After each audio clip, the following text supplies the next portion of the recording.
올 한 해 우리가 하나님을 향하여 눈을 들 때에 천지를 지으신 여호와께서 우리를 도우시고 지키시고 모든 환난을 면하게 하시리라 믿습니다. 오늘 말씀을 시작하기 전에 먼저 저의 죄를 고백을 하고 해야 될 것 같습니다. 오늘 설교 본문이 주보에 잘못 나와 있는데요, 그것은 제가 실수로 주보 담당하신 분에게 숫자를 잘못 적어서 제출했기 때문입니다. 저는 전형적인 문과 출신이어서요, 글자에는 관심이 많은데 숫자에는 별로 관심도 없고, 그리고 계산도 잘못해서 종종 틀립니다. 그리고 심지어 저희 나이도 헷갈릴 때가 많습니다. 그래서 한동안은 제가 항상 28이다라고 생각하고 다녔던 때도 있습니다. 30대 때 그랬습니다. 네. 어쨌든 오늘 주보를 보고 미리 설교 본문을 찾아서 읽어보신 분이 계시다면 왜 설교 본문이 어중간하게 시작해서 어중간하게 마치는지 의아해 하셨을 것 같습니다. 그런데 만약에 제가 바로 적어드려서 오타가 나지 않았다고 할지라도 사실 오늘 본문은 원래 의아한 말씀입니다. 비록 짧은 단락이기는 하지만은 성서 주석가들도 이 본문의 의도가 무엇인지 의아하다라고 그렇게 말하고 있습니다. 그렇지만 가만히 생각해 보면 성서에 기록된 하나님의 말씀의 그 뜻을, 그 의미를 우리가 100% 다 안다는 것은 원래 불가능합니다. 어찌 보면 우리가 하나님의 말씀을, 그 신의 뜻을 다 알려고 하는 것은 인간의 오만일지도 모르겠습니다. 다만 우리에게 알려주신 만큼, 깨닫게 하신 만큼, 그것만큼 알고 그것만큼이라도 삶으로 살아내려고 하는 것, 그것으로도 충분할 것입니다. 왜냐하면 우리는 아는 것도 다 삶으로 실천하지 못하기 때문입니다. 그래서 저 역시 오늘 편안한 마음으로 오늘 본문의 의미를 다 알지는 못하지만은 하나님께서 제게 깨닫게 하신 것, 알게 하신 것을 조금이나마 전해드리고자 합니다. 먼저 오늘 본문은 크게 두 부분으로 구성되어 있습니다. 첫 부분은 31절에서 33절까지이고요. 두 번째 부분은 34절과 35절입니다. 아마 여러분께서 가지고 계신 성경 중에는 이 두 부분을 단락을 나누어 놓은 책도 있을 것입니다. 먼저 첫 번째 부분을 간단히 살펴보면 31절은 곧 그때에 라는 말로 시작하고 있습니다. 이때가 언제인가에 대해서는 조금 위로 올라가 보면 알 수 있는데요, 22절입니다. 22절, 누가복음 13장 22절을 제가 읽어보겠습니다. 예수께서 각 성, 각 마을로 다니사 가르치시며 예루살렘으로 여행하시더니, 크게 보아서 이 누가복음은 여행 이야기입니다. 보통 한 사람의 일생을 소개할 때는 대개는 시간의 흐름을 중심으로 그 사람의 일생에 일어난 사건들을 연대기적으로 이야기하지요. 그러나 누가복음은 특이하게도 예수님의 공생애를 시간의 흐름보다는 장소의 이동이라는 그 틀을 더 우선적으로 사용하여서 이야기하고 있습니다. 아기 예수님이 그 부모의 품에 안겨서 정결 예식을 위해서 예루살렘 성전으로 가셨던 이야기와 12살 소년 예수님이 유월절을 맞아서 부모와 함께 예루살렘 성전에 가서 머무셨던 이야기가 사복음서 중에서 유일하게 이 누가복음에 기록되어 있습니다. 그리고 누가는 성인이 되신 예수님의 공생에도 갈릴리에서 예루살렘으로 가는 여행의 구조로 서술하고 있습니다. 예수님의 공생의 사역의 주무대는 어디이죠? 갈릴리입니다. 그리고 사복음서를 종합해보면 예수님께서는 약 3년 정도의 공생의 기간 동안 최소한 3번 이상 예루살렘에 올라가셨을 것으로 추정됩니다. 곧 예수님께서는 갈릴리에서 주로 활동을 하시다가 명절이 되면 유대 예루살렘으로 올라가시고 명절이 끝나면 다시 갈릴리로 돌아가신 여행을 최소한 3번, 어쩌면 그것보다 더 많이 반복하셨을 것입니다. 하지만 누가는 마치 그 여행이 예수님의 공생애 중에 단 한 번만 일어난 것처럼 기록하고 있습니다. 구체적으로 누가복음의 앞부분에서는 예수님의 탄생 기사와 그리고 소년 시절의 이야기 뒤에 이어서는 주님께서 갈릴리에서 공생애를 시작하시고 활동하신 이야기를 기록하고, 그리고 중간 부분으로 넘어가면 갈릴리에서 출발하여서 예루살렘으로 가는 그 과정에 일어난 일들을 기록하고, 그리고 마지막 뒷부분에서는 예루살렘에서 사람들을 가르치시고 그리고 죽으시고 다시 부활하신 이야기를 기록하고 있습니다. 그래서 조금 전에 읽은 이 누가복음 13장 22절을 통해서 확인할 수 있는 것처럼 오늘 본문 누가복음 13장 31절에 그때란 예수님께서 갈릴리에서 사역하시다가 이제 예루살렘으로 올라가시는 때를 말합니다. 다시 이 오늘 본문으로 들어와서 이 본문의 첫 번째 부분인 31절에서 33절을 조금 더 자세히 살펴보겠습니다. 이 부분은 예수님께서 갈릴리에서 예루살렘으로 올라가시는 길에 바리새인들과 나눈 대화입니다. 먼저 제가 최근에 대한성서공회에서 새롭게 출간된 새 한글 성경이라는 번역으로 읽어드리겠습니다. 바로 그 시간에 바리새파 사람들 몇 명이 다가와서 예수님께 말씀드렸다. 여기서 나가 떠나십시오. 헤롯이 선생님을 죽이고 싶어 하니까요. 예수님이 그들에게 말씀하셨다. 가서 그 여우에게 말하세요. 보세요. 내가 귀신들을 쫓아내고 병낫게 하는 일을 계속합니다. 오늘과 내일은요. 그리고 3일째에는 나는 일을 끝마칩니다. 그러나 오늘과 내일과 모레에는 내가 계속 가야만 합니다. 예언자가 예루살렘 바깥에서 죽는 일은 있을 수 없으니까요. 보통 성경을 열심히 읽으시는 성도님들은 바리새인에 대한 부정적인 이미지를 가지고 있죠. 성경에 나오는 대부분의 바리새인들은 외적인 율법 준수만 강조하고 율법의 정신은 버린 외식하는 그런 사람들이기 때문입니다. 그러나 다는 아닙니다. 요한복음에서 밤중에 예수님을 찾아온 니고데모, 그리고 사도행전에서 베드로를 변호했던 가말리엘은 긍정적인 바리새인들입니다. 또한 사도 바울 그 자신이 나는 바리새인이다 라고 사도행전에서 보면 선언하고 있습니다. 오늘 본문에 나오는 바리새인들은 그 이름이 언급되지 않지만은 갈릴리에 있는 바리새인들 중에서 소수의 사람들인 것으로 추정됩니다. 복음서를 보면 갈릴리의 바리새인들 중에 많은 사람들이 예수님을 질투하고 죽이려고 하지만 그 중에서도 일부는 그래도 예수님을 죽여서는 안 된다라고 생각을 했던 것 같습니다. 그래서 그들이 적극적으로 예수님의 제자가 되거나 아니면 예수님을 사람들 앞에서 변호하지는 못해도 조용히 예수님을 찾아와서 헤롯이 당신을 죽이려고 하니 어서 이곳을 떠나라 라고 그렇게 충고하였습니다. 여기에 언급된 헤롯은 갈릴리 지방의 영주였던 헤롯 안디바입니다. 그는 예수님께서 탄생하실 때 유대 전역을 다스렸던 헤롯 대왕의 아들입니다.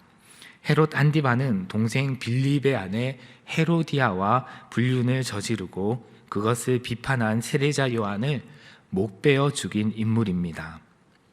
유대의 종교 지도자들에게는 사람을 죽일 권한이 없었지만은 로마에 의해서 위임된 영주였던 헤롯 안디바에게는 사람을 처형할 수 있는 권한이 있었습니다. 그는 이미 세례 요한을 죽이고 이제 그의 칼끝은 예수님을 향하고 있었던 것이죠. 그러나 그의 통치 영역은 갈릴리와 베레아 지역으로 한정되어 있었습니다. 그래서 예수님께서 재빨리 갈릴리 바깥으로 도망을 친다면 헤롯의 손아귀에서 벗어나서 목숨을 건질 수는 있었습니다. 이러한 점들을 고려하면 예수님을 찾아온 바리새인들은 일종의 선의에서 예수님께 충고를 한 셈입니다. 그러나 선의에서 한 말이라고 할지라도 그것이 다 좋은 것은 아니지요.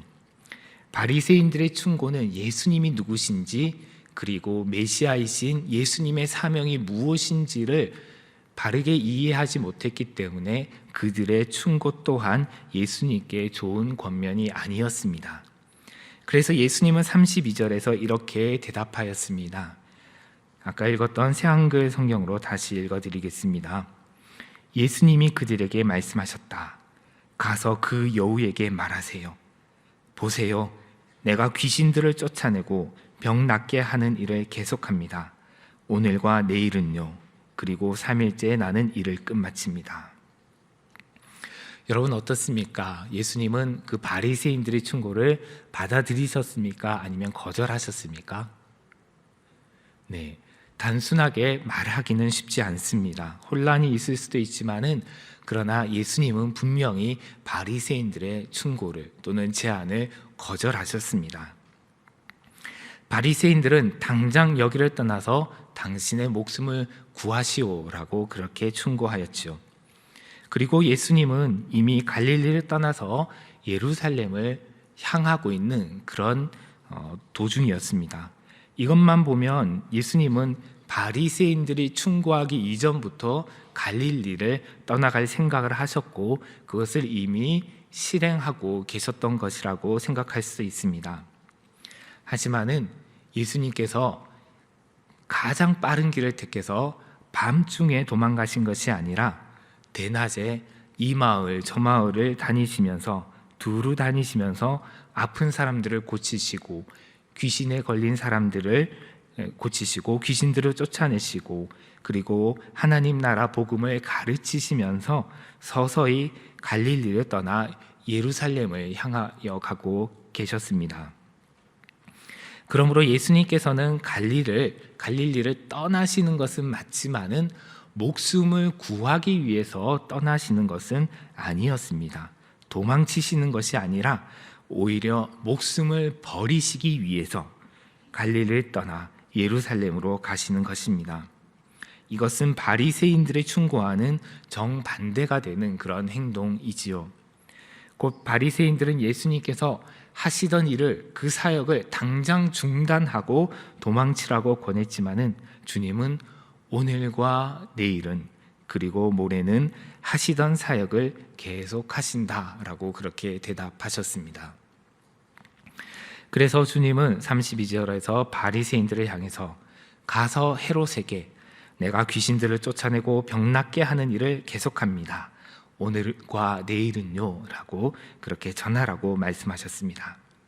그리고 3일째에 나는 일을 끝마칩니다 라고 당당하게 선언하셨습니다.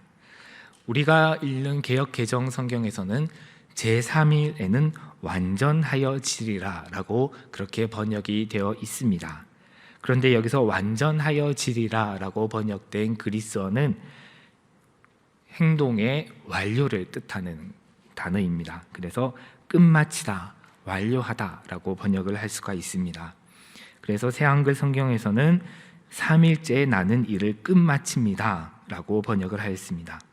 그러면 3일째는 언제일까요? 3일 하면 생각나는 날이 있죠. 예수님께서 십자가에 못 박혀 죽으시고 부활하신 날이 제3일째입니다. 그러므로 3일째에 일을 끝마친다라는 것은 예수님께서 일을 계속하시다가 십자가에서 돌아가시고 그 제3일째 부활하신 이후에야 일을 끝마치시고 그리고 그 일을 이제 그만두신다라는 것입니다.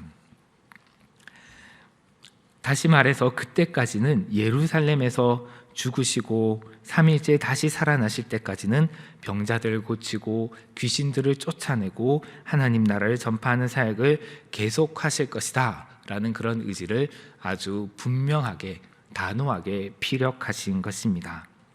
그래서 주님은 이어서 33절에서 다음과 같이 말씀을 하십니다. 그러나 오늘과 내일과 모레에는 내가 계속 가야만 합니다. 예언자가 예루살렘 바깥에서 죽는 일은 있을 수 없으니까요. 이것은 앞서 말씀드렸던 것처럼 제3일에 메시아의 일을 끝내실 때까지는 오늘과 내일과 모레에는 당신께서 하시는 일을 중단하지 않고 계속 하실 것이다 라는 그런 말씀입니다. 그런데 흥미로운 것은 예수님께서 이 33절에서는 사역을 계속하시는 것, 메시아의 일을 계속하시는 것을 길을 계속 가는다, 걸음을 계속 걸어간다 라고 그렇게 말씀하셨다는 점입니다. 곧 메시아의 사역을 계속한다는 것은 예루살렘을 향하여서 계속 걸어간다라는 것입니다. 이렇게 주님은 메시아의 사역과 예루살렘으로의 여행을 동일시하고 있습니다. 사실 우리의 인생을 여행에 비유하는 것은 그리 낯선 이야기가 아니지요. 그래서 메시아의 사명을 계속해서 행하는 것을 메시아로서 여행을 계속하는 것이다 라고 비유하는 것은 이해하기가 어렵지는 않습니다. 그런데 왜 하필이면 예루살렘으로 가는 여행일까요? 도대체 예루살렘이 어떤 곳이기에 예수님께서는 꼭 예루살렘으로 가셔서 그 메시아의 사명을 완수하시려고 하시는 것일까요? 쉽게 말하면 예루살렘이 이스라엘에서 가장 큰 도시이고 종교적, 행정적 중심지이기 때문이다라고 답할 수도 있지만은 예수님은 그것이 아니라 다른 이유를 한 가지 더 말씀하십니다. 그것은 예언자가 예루살렘 바깥에서 죽는 일이 없기 때문입니다. 예수님은 예언자로서, 더 나아가 예언자보다 더 위대한 메시아로서 예루살렘에서 죽으셔야 하기 때문에 예루살렘으로 꼭 가시려고 하고 있는 것입니다. 여기에 대해서 누가는 오늘 본문의 두 번째 부분인 34절과 35절에서 부가적인 설명을 덧붙이고 있습니다. 34절과 35절을 함께 읽어보겠습니다. 예루살렘아 예루살렘아 선지자들을 죽이고 내게 파송된 자들을 돌로 치는 자여, 암탉이 제 새끼를 날개 아래에 모음같이 내가 너희의 자녀를 모으려 한 일이 몇 번이냐. 그러나 너희가 원하지 아니하였도다. 보라, 너희 집이 황폐하여 버림바 되리라. 내가 너희에게 이르노니 너희가 주의 이름으로 오시는 이를 찬송하리로다 할 때까지는 나를 보지 못하리라 하시니라. 아멘. 잘 아시듯이 예루살렘은 하나님의 성전이 위치한 거룩한 도시입니다. 성서에서 예루살렘이라는 도시의 이름은 이스라엘 전체를 상징하기도 하고, 역사적으로 예루살렘의 흥망성쇠는 그 도시에 사는 유대인들이 섬기는 하나님의 보호나 심판으로 간주되었습니다. 이처럼 예루살렘은 하나님의 이름으로 일컫는 도시이며 유대인들의 경건의 중심지입니다. 그러나 그 도시가 타락하였을 때는 예루살렘의 권력을 잡고 있던 정치, 종교 지도자들이 하나님의 이름으로 선지자들을 박해하고 죽였습니다. 그래서 역설적으로 예루살렘은 가장 많은 선지자들을 죽인 도시입니다. 예수님 당시 예루살렘 역시 상황이 그리 다르지 않았습니다. 그러한 선지자의 무덤으로 예수님은 지금 나아가고 계신 것입니다. 이러한 예루살렘에 대한 예수님의 애정과 안타까운 마음이 조금 전에 읽었던 34절과 35절에 잘 나타나 있습니다. 이 말씀은 예루살렘에 대한 비난이나 원망이 아니라 그들을 향한 매우 안타까움에서 나온 말씀입니다. 주님은 암탉이 자신의 새끼를 날개 아래 모으려고 하는 것 같이 예루살렘의 자녀들, 곧 이스라엘의 백성들을 그 주님의 날개 아래, 여호와의 날개 아래 모으려고 한 일이 수없이 많았지만은 그들이 원하지 않았다라고 안타까워하고 계십니다. 신약학자 톰 라이트는 이 비유에서 불의 이미지를 떠올립니다. 그가 쓴 책에 보면 이런 이야기가 나옵니다. 한 농가에 불이 났습니다. 사람들이 힘을 다해서 불을 끄고 뒷정리를 하는데 잔해 속에서 불에 새까맣게 그을린 닭 한 마리가 나타났습니다. 그런데 그 닭의 날개 안에는 살아있는 병아리들이 있었다고 합니다. 어미닭은 불이 났는데 도망칠 수 없자 그 병아리들을 자신의 날개 아래 모아들여서 날개로 덮어 품었습니다. 그 암탉은 자신의 생명을 바쳐서 자신의 새끼들을 살린 것이지요. 물론 오늘 본문의 비유가 명시적으로 그러한 화재의 상황을 상정한 것으로 보이지는 않습니다.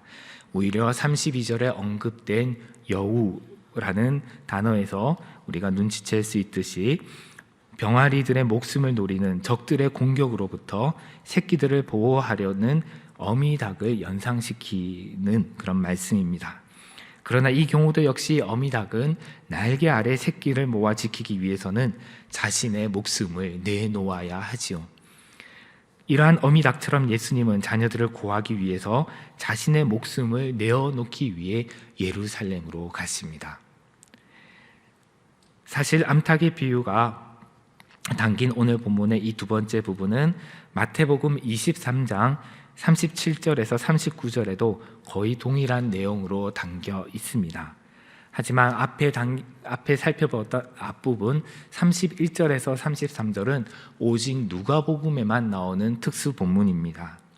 그렇기 때문에 오늘 본문의 앞부분과 뒷부분이 예수님께서 정말 동시간에 같은 장소에서 하신 말씀인지 아니면 각각 다른 시간과 장소에 하신 말씀을 누가가 붙여놓은 것인지 명확하게 알기는 어렵습니다. 다만 마태복음 23장에서 예수님께서 이 암탉의 비유를 십자가에 붙잡혀서 십자가에서 돌아가시던 그 마지막 주간, 그 성주간에 하신 것으로 그렇게 기록하고 있습니다.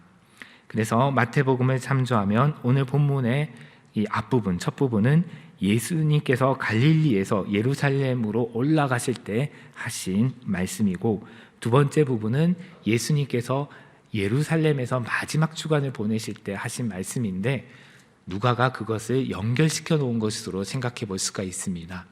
왜냐하면 이 두 부분에는 동일한 키워드가 있기 때문입니다. 그 키워드는 바로 예루살렘입니다. 누가복음에는 이 예루살렘에 대한 특수 본문이 하나 더 있는데요. 그것은 누가복음 19장 41절에서 44절 말씀입니다. 시간 관계상 다 읽지 않겠지만 이렇게 시작합니다. 가까이 오사 성을 보고 우시며 이르시되 너도 오늘 평화에 관한 일을 알았다면 좋을 뻔하였거니와 지금 내 눈에 숨겨졌도다. 예수님께서 예루살렘 성을 보시고 우셨다라는 이 이야기는 사복음서 중에서 누가복음에만 나오는데요. 앞서 누가복음은 예수님께서 갈릴리에서 사역을 하시다가 떠나서 예루살렘으로 여행하시는 구조로 되어 있다라고 말씀드렸는데, 방금 읽은 이 말씀은 예루살렘에 도착하여서 입성하시는 그 부분에 기록되어 있습니다. 그러므로 예수님께서 예루살렘 성에 다가오셔서 실제 눈으로 예루살렘 성의 그 모습을 보았을 때에 장차 예루살렘 성이 파괴될 것, 그 도시가 대적들에 의해서 공격받아서 멸망당하고 도시인들은, 유대인들은 살육당할 것을 내다보시면서 주님께서는 우시면서 이 말씀을 하신 것이다 라고 알 수가 있습니다. 여러분, 예루살렘을 보시고 우신 주님의 마음을 이해하실 수 있겠습니까? 주님께서 예루살렘을 얼마나 사랑하셨는지 그 사랑을 느끼실 수가 있겠습니까? 유대인들이 예루살렘을 얼마나 사랑하였는지를 알 수 있는 시편들이 있는데요. 그것은 성전에 올라가는 노래라는 표제가 달린 시편 120편부터 134편까지의 시편들입니다. 오늘 갈릴리 찬양대가 찬양한 찬양의 가사가 그 중에 하나인 시편 121편에서 가져온 것입니다. 그 121편 그 다음 장인 122편은 특히 예루살렘에 대한 내용이 담겨져 있습니다. 1절은 이렇게 시작합니다. 사람이 내게 말하기를 여호와의 집에 올라가자 할 때 내가 기뻐하였도다. 여호와의 집, 성전이 있는 예루살렘으로 올라가자고 할 때 내가 기뻐하였다라고 말합니다. 그리고 이 시편 122편에는 이 시편 기자가 개인이 아니라 그 공동체가 예루살렘을 얼마나 기뻐하는지, 예루살렘을 얼마나 높이는지, 그리고 예루살렘의 평안을 위해서 얼마나 간절히 기도하는지가 이 시편 122편에 담겨져 있습니다. 아마도 예수님께서는 명절을 맞아서 예루살렘으로 올라가실 때 이 시편에 있는 성전으로 올라가는 노래들을 부르셨을 것인데요, 그 중에 하나인 이 시편 122편을 부르시면서 올라가셨을 것입니다. 예수님은 예루살렘을 정말 사랑하셨고 예루살렘이 평안하기를 간절히 바라셨습니다. 그것은 예루살렘이 규모가 크거나 건축학적으로 아름다운 건물이 있어서가 결코 아닙니다. 그 예루살렘에는 하나님이 사랑하시는 백성들이 있고, 그리고 그 모든 백성들을 상징하는 곳이 바로 이 예루살렘이기 때문입니다.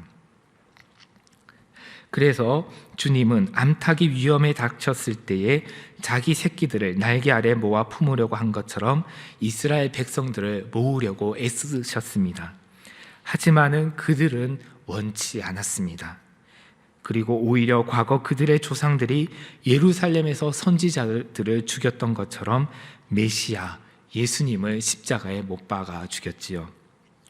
주님은 그러한 자신의 운명을 알면서도 일평생 예루살렘을 향한 행진을 계속하셨습니다. 몇몇 바리새인들이 헤롯이 당신을 죽이려고 하니까 당장 지금 하는 일을 멈추고 도망가시오라고 조언할 때도 주님은 가서 그 여우에게 말하세요. 보세요, 내가 귀신들을 쫓아내고 병 낫게 하는 일을 계속합니다. 오늘과 내일은요. 그리고 3일째 나는 일을 끝마칩니다. 그러나 오늘과 내일과 모레에는 내가 계속 가야만 합니다. 예언자가 예루살렘 바깥에서 죽는 일은 있을 수 없으니까요 라고 대답하시며 자신의 길을 계속해서 가셨습니다. 죽음이 기다리는 예루살렘을 향하여 일평생 계속 행진하셨습니다. 올해 우리는 행진하여 가라라는 주제로 한 해를 출발하였습니다. 그렇다면 우리는 어디로 행진해야 할까요? 우리가 그리스도인이라면 우리는 당연히 예수님을 본받아 예루살렘으로 행진해야 할 것입니다. 그러면 우리의 예루살렘은 어디입니까? 저 먼 곳에 있는 이스라엘의 예루살렘이 아니라 지금 우리가 살고 있는 이 도시가 아닐까요? 4세기 히포의 주교였던 성 아우구스티누스는 하나님의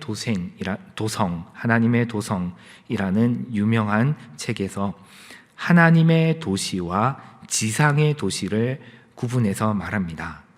이때 하나님의 도시가 그리스도를 믿는 신자들의 공동체라면 지상의 도시는 죄로 가득한 영역입니다. 그러나 그렇다고 해서 인간이 살아가고 있는 이 현실의 도시가 죄로 가득 찬 지상의 도시다라고 말하지는 않습니다. 아우구스티누스에 의하면 공적 세계로서의 인간의 도시는 마치 복음서의 알곡과 가라지의 비유처럼 하나님의 도시의 영적 현실과 지상의 도시의 반영적인 현실이 공존하고 다투는 중립적인 공간입니다. 그러므로 비록 우리가 살아가는 이 인간의 도시를 유토피아로 만들 수는 없지만, 왜냐하면 문자적으로 유토피아란 없는 곳이라는 그런 뜻입니다. 하지만은 우리가 살아가는 이 도시에서 하나님의 나라가 확장되고 궁극적으로 그 하나님의 나라가 천국에서 완성되도록 애쓰고 노력해야 합니다. 사람들에게 복음을 전하여 그들이 그리스도인이 되도록 하는 것뿐만이 아니라 우리가 살아가는 이 도시의 제도와 문화가 복음적 가치관과 진리 위에 세워지도록 우리는 각자의 영역에서 애쓰고 수고하며 이 도시를 새롭게 세워나가야 합니다. 교회는 방공호가 아닙니다. 밖의 사람들은 어찌 되었든지 상관없이 죄악의 포탄으로부터 스스로를 보호하고 더러운 세상으로부터 분리되기 위해 들어가 숨는 방공호가 아니라, 교회는 죄악된 지상의 도시가 그 어두운 영역을 확대해 가고 있는 이 세상에 하나님의 도시의 가치를 이루어 가기 위해 도시의 한가운데와 또한 도시의 변두리로 전진해 가는 신자들의 공동체입니다. 김은성 목사님께서 말씀을 통해서 말씀하신 것처럼 가나안을 향하여 행진해 가는 성도들의 공동체가 바로 교회입니다. 그리고 예수님과 그 제자들처럼 예루살렘을 향해 나아가는 여행 공동체가 교회입니다.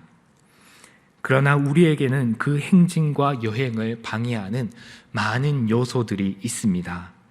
헤롯과 같이 적극적으로 위협하는 적대자들은 물론이고, 예수님께 찾아와 충고했던 바리새인들처럼 세상적인 상식과 가치관들은 우리로 하여금 당장 이 여행을 멈추고 너의 목숨을 구하기 위해 살 길을 찾아 도망치라고 말합니다. 그러나 예수님께서 3일째가 되어서 모든 일을 끝내기 전까지는 오늘과 내일과 모레에는 내가 계속 가야만 합니다 라고 말씀하셨던 것처럼, 우리도 이 세상의 종말이 올 때까지, 또는 개인적인 종말인 죽음을 맞을 때까지 오늘과 내일과 모레에는 계속 가야만 합니다. 예루살렘을 향해, 우리가 사는 이 도시를 향해 복음을 들고 계속 나아가야 합니다. 사랑으로 행진해야 합니다. 예수님처럼 죽기 위해 나아가야 합니다. 왜냐하면 한 알의 밀알이 땅에 떨어져 죽지 아니하면 한 알 그대로 있고 죽으면 많은 열매를 맺기 때문입니다. 우리가 이 세상에 나아가서 바울처럼 내가 날마다 죽노라, 그리스도 안에서 내가 날마다 죽노라 라는 마음으로 나아가고 살아간다면 우리의 삶을 통해서 하나님 나라의 열매가 무성하게 맺힐 것입니다.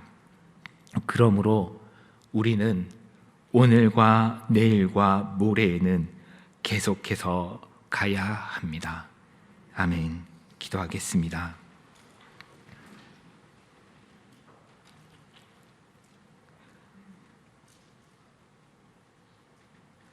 죽음이 기다리는 예루살렘을 향하여서 계속해서 나아갔던 우리 주님을 생각합니다. 두려워하지 아니하고 자기 목숨을 구하지 아니하고 오히려 담대하게 자기 목숨을 버리려 나아가신 주님을 생각합니다. 저희도 주님처럼 예루살렘을 향하여 우리가 살고 있는 이 도시의 한가운데와 변두리를 향하여 오늘도 내일도 모레도 계속해서 나아갈 수 있도록, 그렇게 함께 나아가는 여행 공동체가 될 수 있도록 저희 영락교회와 함께하여 주시고 주께서 이끌어 주시고 친히 함께 행진하여 주시옵소서. 예수님의 이름으로 기도드립니다. 아멘.